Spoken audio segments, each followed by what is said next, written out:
Assalamualaikum warahmatullahi wabarakatuh. Bismillah, alhamdulillah, wassalatu wassalamu ala rasulillah wa ala alihi wa sahbihi wa man tabi'ah wa nassarahu wa walah wa la hawla wa la quwata illa billah wa ba'du wa qala azza min qail fi kitabihil aziz qalu subhanaka la ilma lana illa ma'allamtana innaka antal alimul hakim. Nawaina at-ta'alluma wa at-ta'lim wa at-tadhakkura wa at-tadhkir wa an-naf'a wal intifa' wal ifadata wal istifadah wal hassa 'ala at-tamassuki bi kitabillahi wa sunnati rasulih wa du'a ila al-huda wa dilalata 'ala al-khair ibtigha'a wajhillahi wa mardatihi wa qurbihi was sawabi. Wa 'alaika bit-taubati min kulli dzambin. Wa 'alaika, dan mesti atas kamu dengan bertobat dari segala sesuatu dosa. Tobat kalian. Sawa'un kana saghiran aw kabiran. Ya, sama juga pertobatan kamu baik memiliki dosa kecil maupun dosa besar. Jadi dosa kecil maupun dosa besar wajib tobat.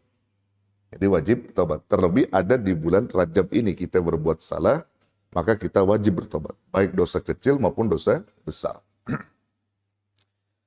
Zahiran atau batinan. Begitu juga dosa yang tampak maupun yang tidak tampak. Nah, dosa yang tampak itu apa maksudnya, saudara? Ya, dosa yang bisa kita lihat dengan indera kita. Contohnya ketika kita memotong hak orang lain. Nah, itu artinya kan ada yang kita lihat. Itu dosa, maka kita segera tobat. Nah, kalau kita memotong hak-hak orang, kembalikan cara tobatnya kepada orang yang kita potong itu. Baru diterima tobat kita. Kalau kita cuma istighfar doang, potong hak orang, nggak balikin lagi, nggak bakal diterima sama Allah. Sampai kapanpun juga, kudu balikin hak orang itu.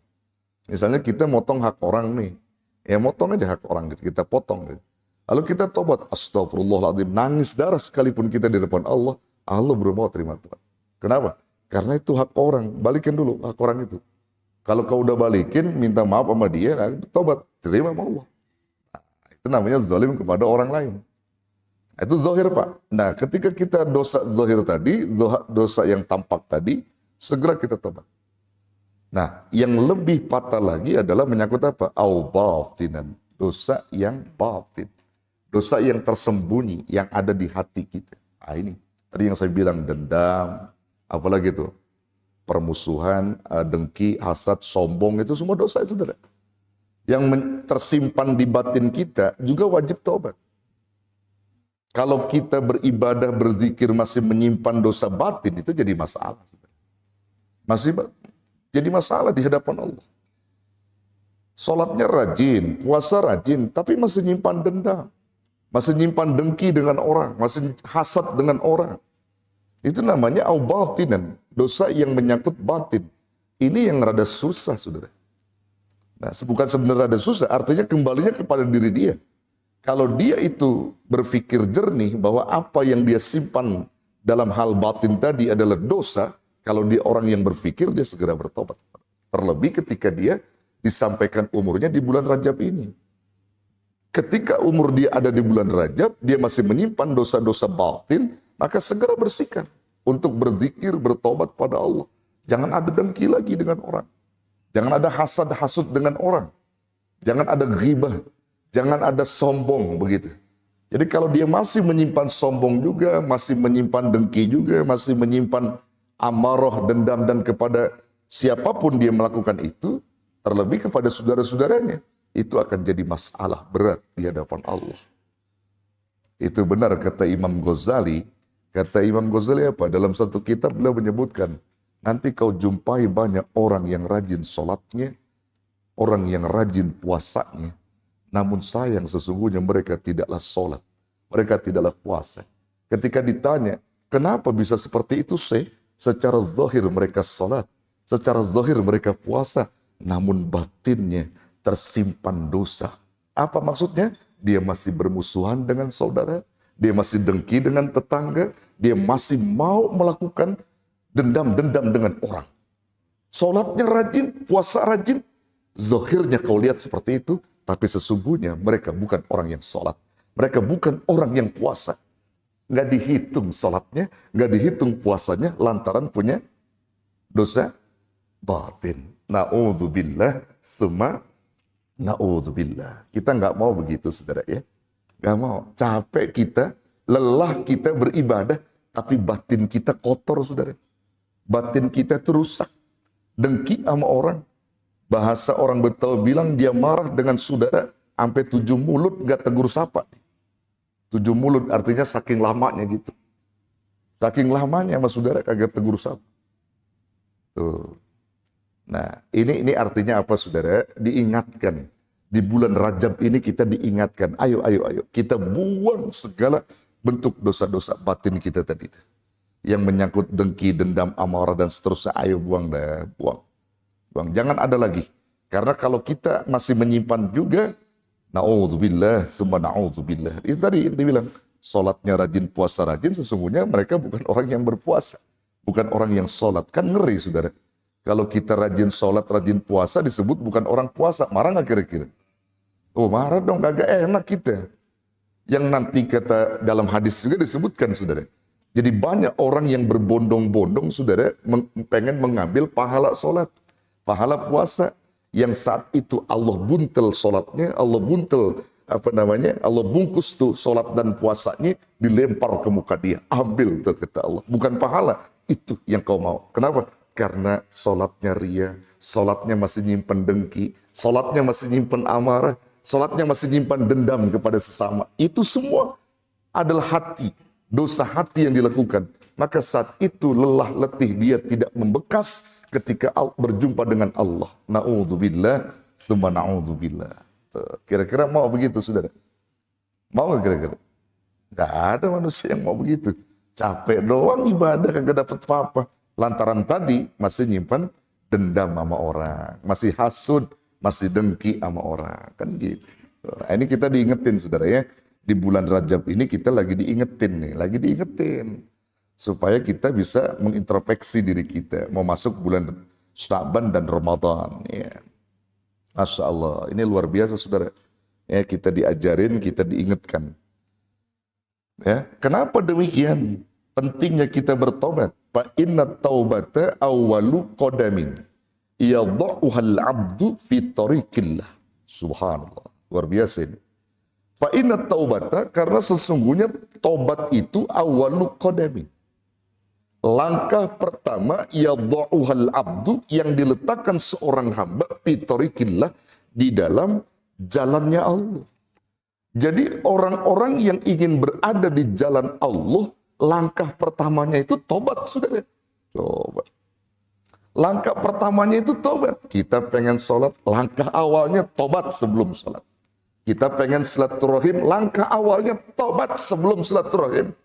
Kita pengen sedekah, langkah awalnya tobat sebelum sedekah. Jadi tobat itu merupakan langkah awal di mana kita berada di jalan Allah. Jadi orang-orang yang ikut di jalan Allah, lalu dia belum bertobat kepada Allah, baik dari sisi lahir maupun batin, maka ditolak oleh Allah Subhanahu wa ta'ala. Masya Allah, luar biasa nih. Kita diingetin, saudara. Jadi tobat itu sebagai langkah awal di saat manusia berada di jalan Allah. Langkah awalnya itu tobat. Orang mau sholat nggak ada tobat, nggak diterima, saudara. Kudu tobat dulu.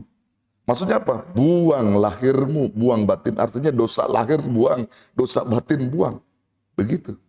Jadi kalau ada orang sholat masih nyimpen dendam, masih nyimpen hasad-hasud dengan orang, dengan tetangga, itu bermakna bahwa mereka belum berada dalam langkah awal itu. Itu, saudara. Ya, ini kan jadi tahu kita selama ini. Ya, selama ini kita sholat ya. Betul. Ibadah-ibadah, kita pikir, yang penting gue mah diterima. Nggak bisa juga. Ini ilmu. Tobat sebagai langkah awal. Sebagai langkah awal untuk kita berada di jalan Allah Subhanahu wa ta'ala. Nah, itu yang pernah kemarin kita ungkap ya. Ada orang mengungkap sholat itu penting, dan yang kedua yang penting sholat. Kalau orang yang ngomong yang sholat itu penting, insya Allah dosa-dosa lahir batinnya dia buang. Tapi kalau orang yang menganggap yang penting Sholat. Jadi kalau dia sholat, masih nyimpan dendam amarah, ya yang penting sholat bagi dia. Itu artinya ditolak sama Allah Subhanahu wa Ta'ala. Ini yang saya kira menjadi renungan, saudara ya, renungan berpikir kita.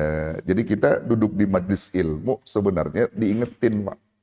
Lagi diingetin gitu. Oh ternyata ada dalilnya. Oh ternyata ada keterangan sohenya. Tuh. Jadi ada ilmunya, saudara. Yang selama ini kita nggak pernah tahu, tiba-tiba kita tahu di majlis ilmu. Karena dikupas kitabnya, dikupas hujahnya. Ternyata ada dalilnya. Gitu. Ada dalilnya. Yang selama ini kita nggak pernah tahu tentang itu. Ya. Nah, jadi jelas saudara ya, tobat itu sebagai langkah awal di mana kita berada di jalan Allah. Nah, kemudian tobat itu juga disebutkan wahya asasun jami'il maqamat. Tobat itu juga merupakan asasun, pondasi jami'il maqamat, seluruh tempat-tempat kebaikan. Jadi tobat itu adalah pondasi seluruh tempat-tempat kebaikan. Pondasi itu kan untuk penguat, ya. Untuk menguatkan sesuatu itu pondasi namanya. Ya saudara, bangun rumah, nggak ada pondasi, kira-kira kuat nggak? Bisa berdiri nggak tuh rumah? Nggak bisa. Nggak bisa saudara. Jadi pondasi itu untuk penguat. Nah tobat itu sebagai penguat segala makom kebaikan kita. Kita berada di makom sholat misalnya, maka ada tobat di situ sebagai pondasinya. Makom sodakoh ada tobat di situ. Makom silaturahim ada tobat di situ. Makom bertetangga ada tobat di situ. Gitu. Jadi tetangga yang baik itu kata Nabi, tetangga yang membangun pondasinya itu dengan tobat. Insya Allah ketika dia bertetangga dengan tetangga lainnya akur, nggak pernah ribut dengan tetangga. Kenapa? Karena dia pondasinya tobat tadi. Buat apa ribut dengan orang? Dengan tetangga, kira-kira begitu. Karena ada pondasi tobat itu, saudara. Tuh, jadi catatan ya buat kita.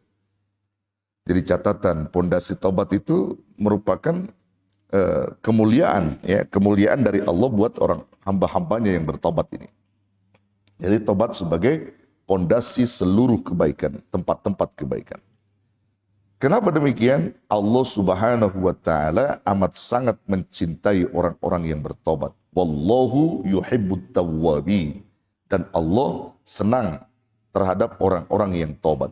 Wa qala Allah Ta'ala, dan Allah berfirman, innallaha yuhibbut tawwabin wa yuhibbul mutatahhirin. Sesungguhnya Allah mencintai orang-orang yang bertobat dan mencintai pula orang-orang yang bersuci. Gitu. Orang tobat itu orang yang sebenarnya mensucikan dirinya, saudara. Kalau suci lahir itu kita berwudu, ya. Kalau suci batin itu tadi membersihkan segala penyakit-penyakit hati. Orang yang tobat dan orang yang bersuci amat sangat dicintai oleh Allah Subhanahu wa Ta'ala. Dan ini juga menjadi renungan kita, saudara ya, bahwa setiap langkah kita itu mengandung dosa. Memang iya, manusia tak luput daripada salah dan lupa. Maka dengan kelupaan itu seringkali manusia berdosa, seringkali manusia itu berbuat salah. Itu memang manusia. Maka lagi-lagi Allah pun sayang dengan kita. Allah sebagai Tuhan dalam hal ini, Allah sebagai Rabbul Alamin, amat sangat memuliakan hamba-hamba yang mau bertobat. Sampai-sampai Allah nggak pernah menerima, nggak pernah menolak orang-orang yang mau bertobat. Allah selalu buka pintu tobatnya dan menerima orang yang tobat secara sungguh-sungguh kepadanya. Karena di dalam Al-Quran, Allah Subhanahu wa Ta'ala sudah uraikan itu. Ya, Allah itu menerima tobat dari hamba-hambanya dan memaafkan segala kesalahannya bagi mereka yang mau bertobat. Wa innallaha huwa yaqbalu taubata an ibadih wa ya'fu anis sayyi'at. Sesungguhnya Allah, dia menerima taubat dari hamba-hambanya dan memaafkan segala kesalahan hamba-hambanya. Dan menjadi renungan kita juga agar kita semangat bertobat. Di sini diberikan kemuliaan. Kalau kita tobatnya benar, maka orang yang bertobat secara benar, maka orang itu seperti tidak punya dosa. Seperti orang yang nggak punya dosa. Kawaladathu ummu, seperti bayi yang baru dilahirkan dari rahim ibunya. Kalau orang yang tobatnya benar dan diterima oleh Allah. Wattaibu minaz dzambi kaman la dzambalah. Orang yang bertobat secara benar dan diterima tobatnya oleh Allah, dia seperti orang yang nggak punya dosa. Tuh, nggak punya dosa, saudara. Tuh, makanya kalau orang-orang yang udah benar-benar tobat dan diterima tobatnya, ini akan menjadi kebaikan dari Allah buat kita. Nah, untuk bisa mengetahui siapa-siapa orang-orang yang tobatnya diterima, maka kita akan lebih tahu dulu ciri-cirinya. Ciri-ciri orang yang tobatnya diterima itu dijelaskan dalam kitab ini. Ya, mana-mana orang yang tobatnya sungguh-sungguh atau bohong-bohongan, kita akan bisa melacak terhadap apa yang sudah dijelaskan dalam kitab ini. Ya, kita lihat saudara, nih, ya, orang-orang yang tobatnya diterima. Bahkan orang-orang yang tidak sah dalam bertobat apa? Kita akan bisa lihat nanti. Ya. Wa'lam dan ketahuilah anna taubata la tasihhu biduni tarkiz dzambi. Nah, ketahuilah bahwasanya taubat itu tidak akan pernah sah, tidak diterima oleh Allah biduni tarkiz dzambi, tanpa meninggalkan dosa itu. Jadi kalau orang mau bertobat, dosa itu ditinggalin. Jadi meninggalkan sejauh-jauhnya dosa yang pernah dilakukan, baru dia tobat, tobatnya diterima Allah. Tapi kalau dia masih melakukan dosa itu, ya itu namanya belum tobat. Belum tobat yang begitu. Ya, belum tobat. Jadi kata dia, saya tobat hari ini, besok aja diajak sama kawannya main lagi gitu. Artinya berbuat dosa lagi. Itu namanya belum tobat, saudara. Jadi tobat yang diterima itu adalah meninggalkan segala dosa-dosa yang dilakukan. Kemudian apa lagi? Wa nadami ala fi'lih. Menyesal atas perbuatan dosa itu. Apa yang dilakukan dia itu, dari dosa itu dia menyesal. Ya, menyesal itu artinya merasa salah. Saudara. Dulu saya begini. Sekarang saya udah tahu bahwa dari saya bergelimang dosa, saya mau tobat. Nyesal. Nah, itu tandanya dia diterima tobatnya. Kemudian apa lagi? Wal azmi ala an la ta'uda ilaih ma'ista. Wal azmi, bercita-cita. Ya, bercita-cita bahwasanya dia tidak akan pernah mengulangi lagi perbuatan dosa itu sepanjang dia hidup. Jadi selagi dia masih diberi napas oleh Allah, udah tobat, dia nggak akan pernah mau mengulangi perbuatan dosa itu lagi. Biar bagaimanapun, dia nggak pernah mau. Nah, itu ciri dan syarat orang yang tobatnya diterima oleh Allah Subhanahu wa Ta'ala.